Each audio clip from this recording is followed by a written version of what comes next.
Skal du købe en ny benzindrevet plæneklipper, står valget for de fleste mellem en kombiklipper eller en bioklipper. Denne model er en bioklipper eller multiklipper, som de også kaldes. Det særlige ved bioklipperen er, at græsset hvirvles rundt og findeles inde under skjoldet, hvorefter det drysser ned mellem græsstråene.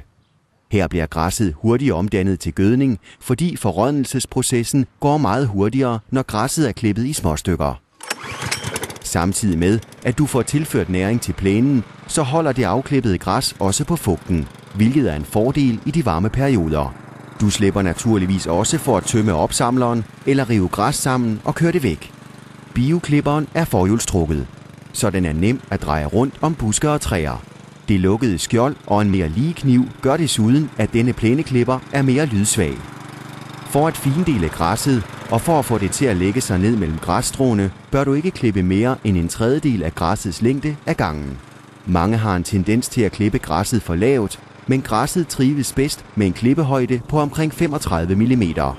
Så multiklipperen er en genvej til en grønnere og mere veltrimmet plæne.